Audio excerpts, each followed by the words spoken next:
Bismillahirrahmanirrahim. Assalamualaikum warahmatullahi wabarakatuh.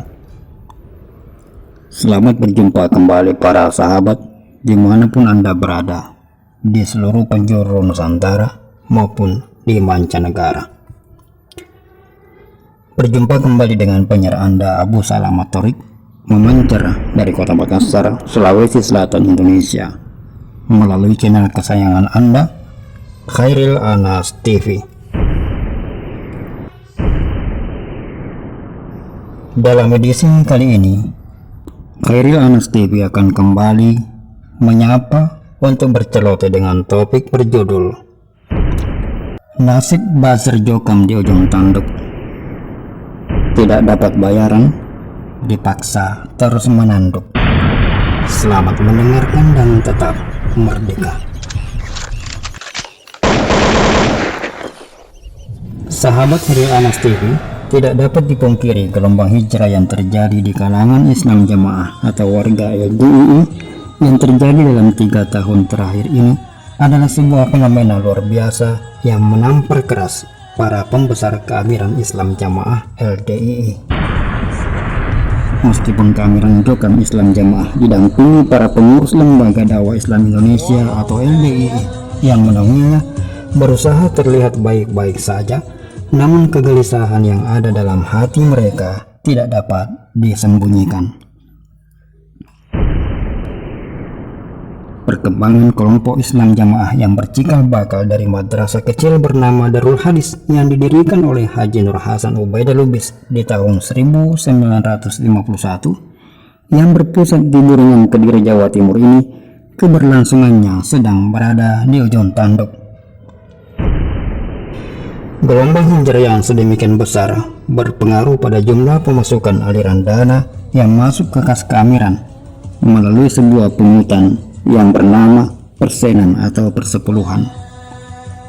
Melalui persepuluhan yang mereka sebut pula sebagai infak rutin bulanan itu, keamiran Jokam Islam Jamaah mewajibkan seluruh pengikutnya menyetor sejumlah uang yang besarnya 10% dari total penghasilan tiap-tiap jamaahnya setiap bulan. Bila sebelum adanya gelombang hijrah ini, jumlah dana yang mengalir ke kas keamiran per bulannya melalui infak persepuluhan ini dilaporkan mencapai 45 sampai 50 miliar rupiah per bulan, maka pada akhir Juni 2021 lalu jatuh di angka 21 miliar dan pada Januari 2022 ini terjun bebas pada kisaran hanya 11 miliar rupiah saja. Penurunan drastis itu terjadi karena selain diakibatkan oleh gelombang hijrah yang didominasi kelompok agnia atau pengusaha kaya serta para mubalik Jokam Islam Jamaah, juga diakibatkan oleh semakin terbukanya pemahaman kaum Jokam Islam Jamaah mengenai amalan menyetor persepuluhan yang bukan sebagai amalan yang disunnahkan oleh Rasulullah, sehingga banyak di antara mereka yang meskipun masih berada di dalam namun memilih untuk tidak membayar persepuluhan. Pemahaman-pemahaman itu muncul setelah banyak dari pengikut Islam Jamaah ini yang diam-diam mengikuti kajian luar tanpa sepengetahuan keamiran dan wakil-wakilnya, sesuatu yang selama ini sangat terlarang oleh keamiran Islam Jamaah. Keamiran Islam Jamaah melarang semua pengikut-pengikutnya untuk menyimak kajian-kajian dari para asatis di luar kalangan mereka, sehingga pemahaman agama pengikut Jokam Islam Jamaah ini menjadi sempit dan tertutup.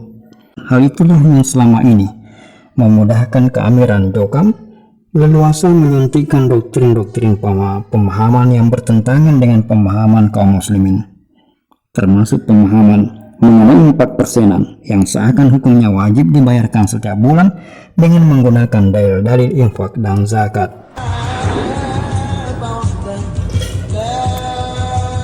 Setelah pemahaman sebagian besar pengikut Jokam semakin terbuka, maka semakin banyak warga Jokam yang meskipun masih bertahan di dalam namun tidak lagi membayar persenan atau persepuluhan tersebut. Hal inilah yang menjadikan keamiran Jokam saat ini benar-benar terpuruk dan kehabisan akal mengantisipasi keadaan yang sungguh jauh berbeda. Bila dahulu bermandi uang ungkang-ungkang kaki saja, uang mengalir deras dalam jumlah besar masuk ke dalam kas keamiran, maka sekarang mereka harus melakukan pengiritan. Berbagai cara pun dilakukan oleh keamiran Jokam untuk terus melakukan pungutan liar terhadap para pengikut-pengikutnya. Yang terjadi selanjutnya adalah keamiran Jokam mendesak kepada perwakilannya di kelompok-kelompok, didampingi para petugas keuangan untuk terus menghimbau dan mendorong para jamaahnya untuk menyelesaikan tunggakan pembayaran persenannya setiap menjelang pertengahan bulan, dengan dalih untuk penyaksian imam dia bahwa jamaah yang rutin dan tertib membayar persenan akan disaksikan baik oleh Bapak Imam di hari kiamat.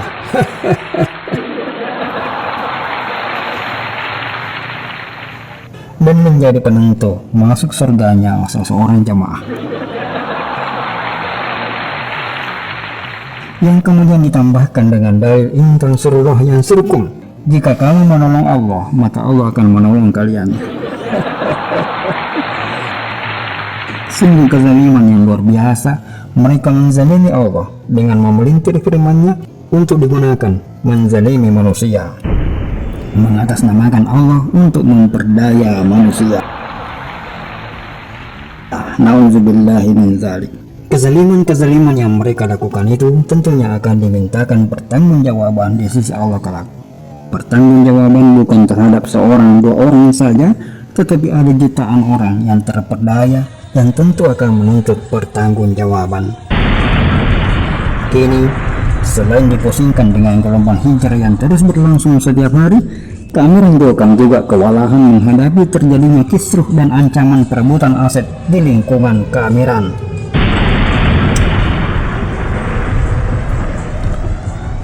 Baik dari keluarga keamiran maupun dari para orang-orang terdekat yang terdiri dari pengurus pusat keamiran yang merasa memiliki andil dalam pengembangan kelompok yang juga menamai diri sebagai kelompok Quran Hadis Jamaah itu. Ibarat duri dalam daging, keberlangsungan Islam Jamaah bisa saja terancam oleh orang-orang terdekat Amir sendiri. Mereka yang telah mengetahui gelagat kurang baik yang terjadi saat ini bukan tidak mungkin akan mengklaim aset-aset sambil mengancam bila tidak diberi bagian, mereka sendiri yang akan menghancurkan Jokam Islam Jamaah dari dalam. Kisruh yang terjadi di dalam lingkaran keamiran dengan adanya perebutan aset dan saling mengancam antara para wakil amir dan pengurus itu, serta gelombang hijrah yang terus berlangsung, menjadikan keamiran harus mengerahkan semua potensi yang dia miliki, baik potensi dana dan massa, sambil berusaha melakukan pendekatan ke berbagai pihak, baik pemerintah, ormas Islam, dan majelis ulama. Dan mau tidak mau, sikap bermuka dua harus semakin diperkuat dan dipertahankan. Keluar, mereka berpura-pura baik, berpura-pura seakidah dan sepemahaman dengan seluruh kaum muslimin agar mendapatkan pengakuan. Kepada pemerintah, mereka berusaha terlihat sebagai warga negara yang baik, yang aktif ikut kegiatan sosial kemasyarakatan, namun ke dalam mereka akan kembali berdiri di hadapan para pengikutnya sambil berkata, itu semua kita lakukan hanya sebatas berpura-pura, fotona betona budi luhur, agar kita terlihat baik, agar tidak digegeri. Tetapi kita harus tetap yakin bahwa mereka semua adalah kafir, musuh orang iman, musuh Allah. Dan paradigma baru tetap akan menjadi dusta ila yaumil qiyamah. Sekian celotehan kita pada kesempatan edisi hari ini Jumat 21 Januari 2022. Terima kasih atas segala perhatian Anda. Mohon maaf atas segala kehilafan. Barakallahu bikum wa jazakumullahu khair. Assalamualaikum warahmatullahi wabarakatuh.